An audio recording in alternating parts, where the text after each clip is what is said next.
Bismillahirrahmanirrahim. Assalamualaikum warahmatullahi wabarakatuh. Bagaimana kabar anak-anak hari ini? Semoga semua sehat dan tetap semangat belajar ya.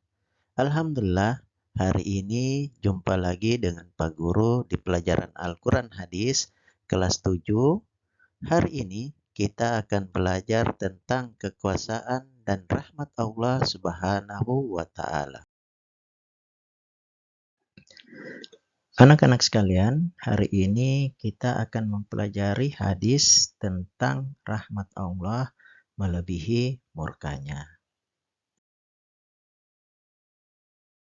Sebelum kita melanjutkan materi pada hari ini, Pak Guru akan mereview materi yang sudah kita pelajari pada pertemuan sebelumnya. Yang pertama, tentang Surah Asy-Syams ayat 1 sampai 10 yang mana seperti kita ketahui bahwa Allah sudah menciptakan alam semesta untuk makhluknya, untuk khalifah di bumi, untuk semua ciptaannya. Nah, di situ Allah sudah mempunyai janji kepada para makhluknya. Janjinya ada 7. Yang pertama, janjinya itu mengenai Allah sudah menciptakan bulan yang kedua, Allah sudah menciptakan matahari. Yang ketiga, Allah sudah menciptakan adanya siang dan malam. Yang kelima, Allah sudah menciptakan adanya langit dan bumi. Dan ketujuh, Allah sudah menciptakan adanya jiwa manusia.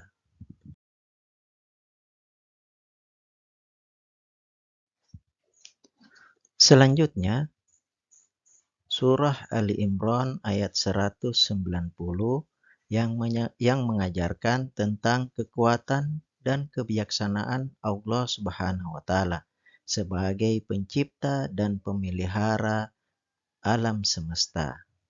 Dalam kehidupan manusia terdapat ketentuan dan hikmah Allah yang perlu kita pahami. Ayat ini mengingatkan kita akan kekuasaan Allah dalam menciptakan segala sesuatu di dunia ini. Ayat ini juga mengajak kita untuk merenungkan tentang betapa kecilnya manusia di hadapan kebesaran Allah Subhanahu wa Ta'ala. Demikianlah review pembelajaran kita sebelumnya.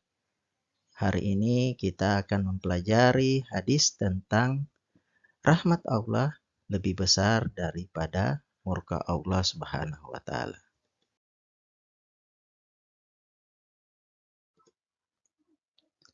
Hadis rahmat Allah melebihi murkanya. An Abi Hurairah radhiyallahu anhu qala Rasulullah sallallahu alaihi wasallam lamma khalaqallahul khalqa kataba fi kitabin wa huwa indahu fawqa arsy inna rahmati taglibu ghadabi, yang artinya dari sahabat Abu Hurairah radhiyallahu anhu, Rasulullah Shallallahu alaihi wasallam bersabda, tatkala Allah menciptakan para makhluk, Dia menulis dalam kitabnya, yang kitab itu terletak di sisinya, di atas arsy. Sesungguhnya rahmatku lebih mengalahkan kemurkaanku. Hadis riwayat Bukhari. Anak-anakku sekalian, hadis ini membicarakan tentang kekuasaan dan rahmat Allah Subhanahu wa Ta'ala. Nah, pada pembahasan kali ini yang akan kita lebih cenderung untuk mendalami adalah mengenai isi kandungan daripada hadis yang kita pelajari kali ini.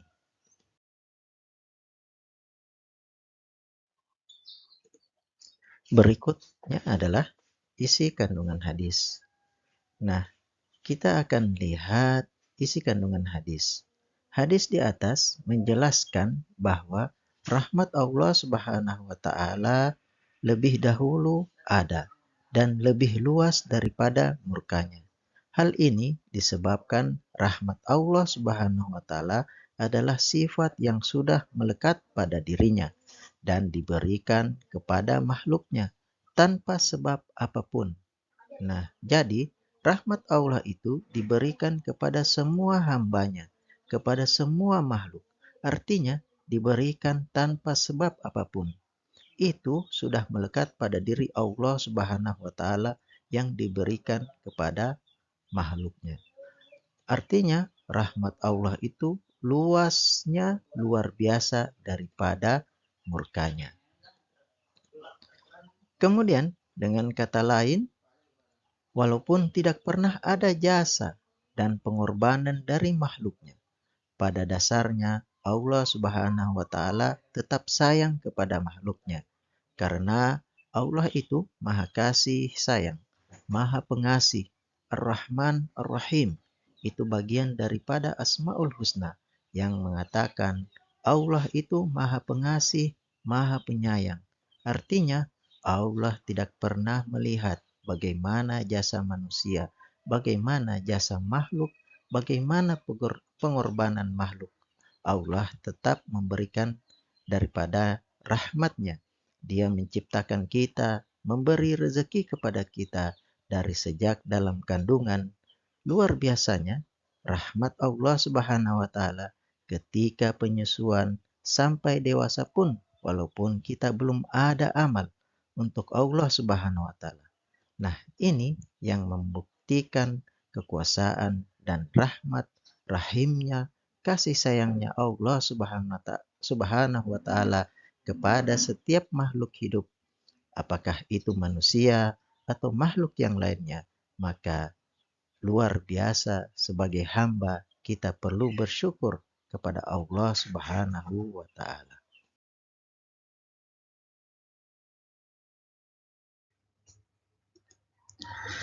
Kita lihat intisari kandungan hadis dari beberapa isi kandungan hadis tadi. Kita bisa membuat sebuah kesimpulan atau inti pokoknya pada isi kandungan hadis. Yang pertama, kita bisa simpulkan bahwa luasnya rahmat Allah Subhanahu wa taala. Jadi, kita perlu mengetahui bahwa rahmat Allah itu luasnya luar biasa. Bahkan pernah di dalam sebuah hadis Rasulullah Shallallahu Alaihi Wasallam mengatakan Allah menjadikan rahmat kasih sayang itu 100 bagian. Lalu Allah menahan di sisinya 99 bagian. Dan Allah menurunkan satu bagian ke bumi. Dari satu bagian inilah seluruh makhluk berkasih sayang sesama sampai-sampai seekor kuda mengangkat kakinya karena takut menginjak anaknya. Nah, hadis ini memiliki makna bahwasanya satu saja dari rahmat Allah itu diturunkan ke bumi, maka luar biasanya. Apalagi sampai 100. Daripada rahmat Allah diberikan kepada semua makhluknya. Nah, inilah betapa luasnya daripada rahmat Allah Subhanahu wa taala. Lalu yang kedua di sini adalah jangan sampai kita berputus asa dari rahmat Allah. Artinya apa? Setelah kita mengetahui betapa luasnya rahmat Allah tadi, maka seharusnya kita bersemangat untuk apa? Menggapainya karena rahmat itu tidak akan datang sendiri. Kita harus menggapainya dan jangan sampai kita berputus asa. Artinya Allah belum memberikan rahmat kepada kita. Janganlah kita berputus asa. Itu karena sikap putus asa dari rahmat Allah inilah yang Allah sifatkan kepada orang-orang kafir dan orang-orang yang sesat. Kemudian yang ketiga, jangan kita mengundang murka Allah dan merasa aman daripadanya. Jadi, kita ini hidup jangan mengundang murkanya Allah. Terkadang banyak manusia yang terlena karena luasnya rahmat Allah dan kasih sayang Allah Subhanahu wa taala terhadap hamba-hambanya, terhadap makhluk-makhluknya, sehingga kadang kita, mohon maaf, sering menjadikan kita merasa aman dari datangnya murka Allah. disebabkan dosa kita dan kemaksiatan yang kita lakukan. Sering kita merasa bahwa banyak dosa saya, banyak maksiat, tapi kok tidak pernah juga Allah murka. Jangan pernah kita mendendang demikian. Artinya, sejauh mana pemaksiatan, sejauh mana kita berdosa, kemurkaan kita yang kita pernah lakukan, janganlah kita pernah melakukannya karena semata-mata kita merasa aman daripada siksa dan azab Allah Subhanahu wa taala. Karena kemurkaan Allah bisa datang berupa azab dan siksa baik di dunia maupun di akhirat. Bisa jadi kita di dunia aman, belum tentu di akhiratnya. Kemudian yang keempat, kita wajib memiliki rasa harap atau roja dan takut atau yang disebut dengan khauf. Sebagai muslim, kita memiliki rasa harap dan takut dalam diri kita, yaitu senantiasa hanya berharap kepada Allah. Berharap atau rahmat Allah itu harapan kita. Berharap kepada rahmat Allah, tidak pernah kita putus asa daripada Allah. Dan kita juga senantiasa takut daripada azab dan siksa Allah Subhanahu wa taala.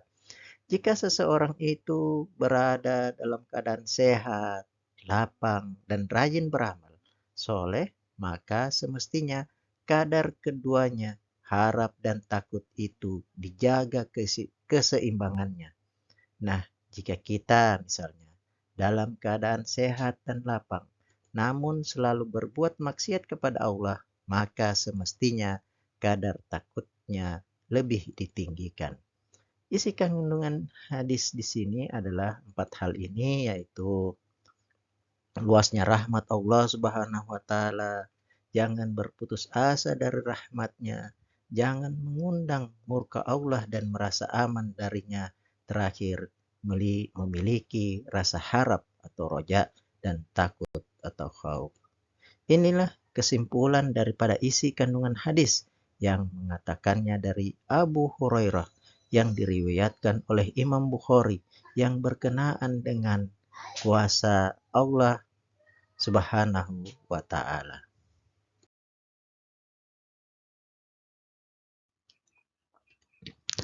Sekian untuk pembelajaran kita hari ini. Semoga apa yang kita pelajari bermanfaat. Dari Pak Guru, salah kurangnya mohon maaf. Wassalamualaikum warahmatullahi wabarakatuh.